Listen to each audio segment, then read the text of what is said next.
I think I really need some answers to stuff. Like, where did I come from? Or who's my mom? In the episode The Visitor, Martin Mertens tells Finn a tale about his origins. Back then, we were left to wonder how much of Martin's story was true, not only due to him being a horrible person who used his son and then abandoned him, Chew faster, that guy's really moving.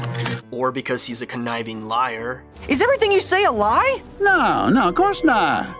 Well, is there any way I can tell the difference? I hope not.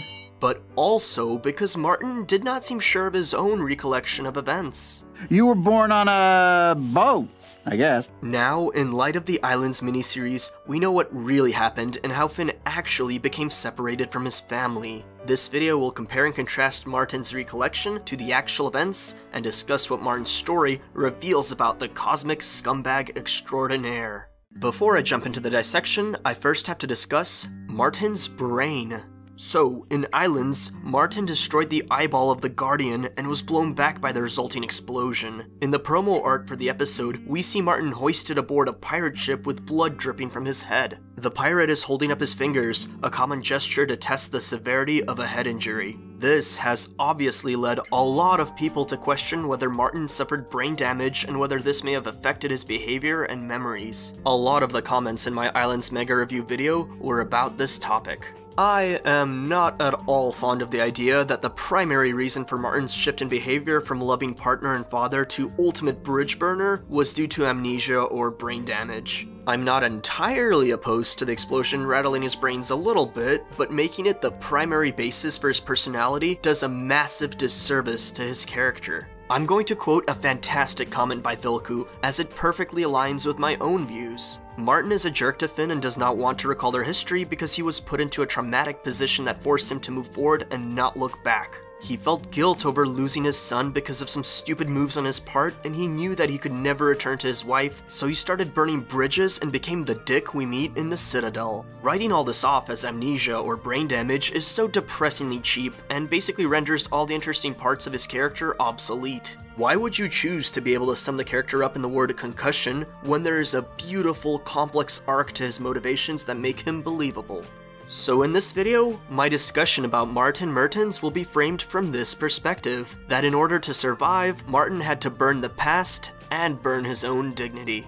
You burn enough bridges, the only direction to move is forward. Now, let's break down Martin's story to Finn and the Visitor, starting with the circumstances that led to the story. Before Finn asks the serious question, Martin was behaving in a joyful and rowdy manner, essentially acting like he was inebriated. Let's get gross! It's in this happy state of mind that Martin made the deliberate choice to actually interact with Finn. He genuinely wanted to spend some time with his son. Hey, it's Finn with a grin. Mind if I sit down?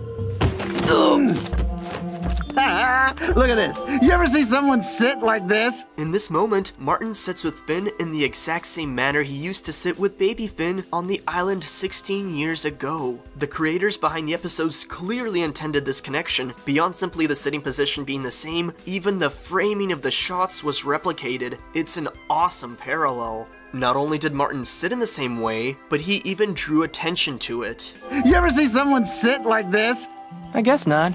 Finn does not see this as anything significant, but Martin feels like there's something unique or special about this manner of sitting. There's some part of his subconscious that recalls he used to do this with his son. Martin is essentially indirectly acknowledging the past. I want to once again draw attention to just how happy Martin is with Finn in this scene. Hey, Martin? Yeah. Just look at how zealous Martin's reply is. Look at how excited and happy he is with Finn. Watching this scene after having seen Islands, it's actually incredibly heart-tugging. This was already one of the few rare tender moments between grown-up Finn and Martin, and now we retroactively know that there was so much more context, backstory, and sadness behind this moment. It legitimately gets to me. I get really sad when I rewatch this episode. Then, Finn asks the big question, and this brief moment of bonding becomes less joyful for Martin. Where did I come from? Or who's my mom? Whoops. The manner in which Martin responds makes me think he sees his past as a huge mistake, one which he doesn't want to think about. He has to gather himself before he's even able to begin trying to recollect the events of the past he's mentally buried long ago.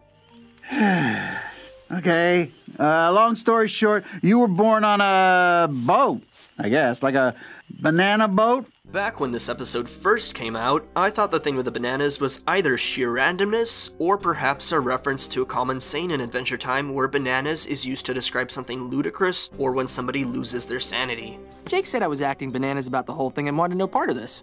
Oh no, have I gone bananas? The only other time non-sentient bananas had some prominent importance was in the Nightosphere, where they were actually demon poop, and I doubt they were supposed to be demon poop in Martin's story. So I used to think the bananas were just another indicator that Martin's story has ridiculous elements to it that are likely exaggerated or straight up imagined. Then, we had the episode Orb, where Finn, Jake, and BMO were sent off from the islands on a huge cargo ship loaded with tons of bananas. While hearing banana boat makes me think of these things, fast ships engaged in the banana trade that transported the fruit as cargo were called banana boats or banana carriers back in the day. So since Finn returns to Ooo on a fast ship carrying bananas that happened to get traded, yeah, you could say they returned on a banana boat. So perhaps the banana aspect of Martin's story had a basis of truth to it, in the sense that there's at least got to be a bountiful banana plantation located on the islands somewhere, and perhaps the fruit was transported from island to island using banana boats. I bet when the episode The Visitor was first written, the bananas were indeed just a random dumb thing thrown in for fun, but as usual, Adventure Time is amazing at retconning small minor details and making them retroactively more important. Banana boat? In the middle of the ocean? Technically, Finn was born in the middle of the ocean, since that's where the islands are, way out there, far away from any landmass. But yeah, as of islands, we all know Finn was actually born in a hospital. So, all kinds of stuff tried to eat you. Whales and fish, squids. At this point, Martin is just improvising on the spot, and likely making things up, naming whichever dangerous sea creatures come to mind. The scenario seemed rather plausible in Season 6, but now we know none of this stuff happened in Islands. There was a tiger. So this one's interesting, because there really was a tiger! Not on the dinky raft Martin and Baby Finn were actually on, but rather the vengeful hiders chased after Martin with their trained tiger, which is what forced him to board the raft in the first place. When The Visitor first came out, I thought the tiger was a reference to the life of Pi, which would be another clue pointing to Martin's story being greatly exaggerated or even downright fabricated. The Adventure Time crew chose to subvert the reference though. The tiger was instead something real from Martin's memory. Unlike the fictitious squid, fish, and seaweed, the tiger was a real threat Martin was trying to protect his son from. Your mom was... okay, I don't know. Talking about it stresses me out. Maybe later. Martin really does not want to remember his past. It's as if he's put up a mental barrier that he is both unable and unwilling to cross. I feel like this was his defense mechanism against the pain of longing for the past, for the family which he used to have. Just push it all to the back of your mind and don't think about it until you can barely even recall it, because it's just too painful to do so. Clearly though, the remnants of his memories still float to the surface on some level. After all, Martin did name his spaceship the Mini, obviously after Minerva. So one day, I got called on a dangerous mission, or like a dangerous life choice.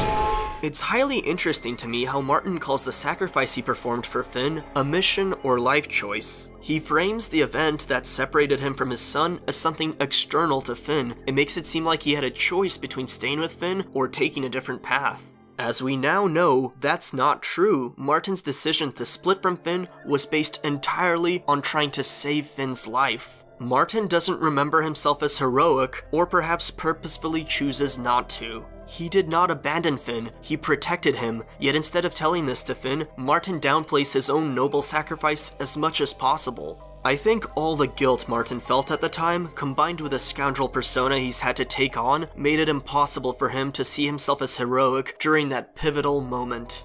When The Visitor first aired, I thought Finn's phobia of the ocean may have been caused by being in constant danger in the middle of the ocean as a baby. Now I have a different idea for the primary reason Finn developed his phobia, and that's from being isolated and alone as he drifted all the way from the islands to Ooo. He was probably rolling around in his own boom boom for a really long time too, and I think it's the isolation that may have left a scar on Finn's psyche.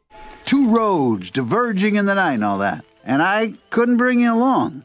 I always planned to come back for you, but I didn't. That's true. Martin himself is honestly surprised by his statement being true. I think this shows how much he's changed and how much he's let go of the anchor that was his past. While telling Finn his story, he did not expect to experience a moment of genuine sincerity, and this took him aback for a second. Finn, I'll be back for you.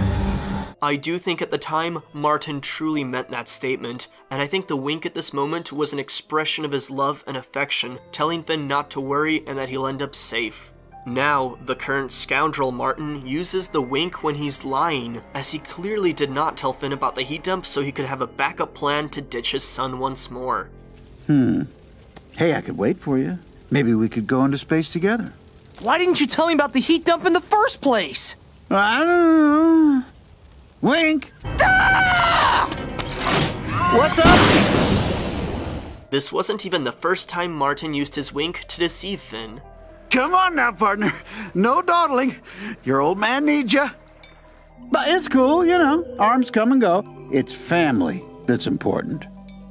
It is very saddening that Martin's wink transformed from something tender to something dishonest, but the shift makes so much sense. Martin meant to come back for Finn, but never did, and thus he must have felt like he betrayed Finn.